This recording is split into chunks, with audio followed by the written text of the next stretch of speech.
Sengiphinde ngabuya ke futhi mbukeli nezindaba ke nje izithinto zama-transfer hlala nami ngikuzele nazo.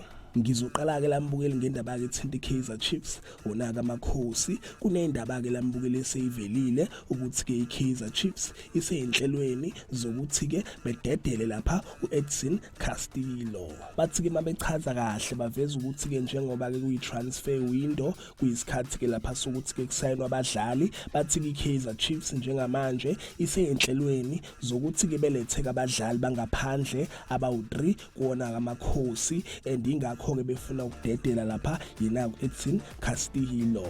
Bathi ke bafuna ke foreign sports for labadlali abazayo bangaphandle and okunye ke bakuvezile ke labaveza ukuthi ke noNtwari okugoalkeeper wayo kwiKaizer Chiefs naye baseyinhlelweni zokuthi ke bemlonishe so that bezokhona ke ukuthola ke foreign sports for labadlali abezayo. So injalo ke mbukeli indaba yakhe kuCastillo abayicacisanga ukuthi ke ngenzeka ke bemdedele kanjani, maybe ke naye bazomlonisha noma ke bazomdayisa. Kodwa ke mbukeli uyazi ke mina ngihlezi ngikhona for wena ngiyobuya ke nama-update ngayo yonke into ethinta wona amakhosi. Ngidlule ke mbukeli ngiye lapha kwindaba ke ethinta umdlali wayo ke lapha iOrlando Pirates lona ke iBuccaneer uZakhele Lepasa. Kunendaba ke lambukeli ezintsha indaba ke nje ingenayo evezwe yona ke lapha iDiski Times baveza ukuthi ke uZakhele ke Lepasa uzoyishiya iOrlando Pirates njengoba ke kuvulwe iwindi.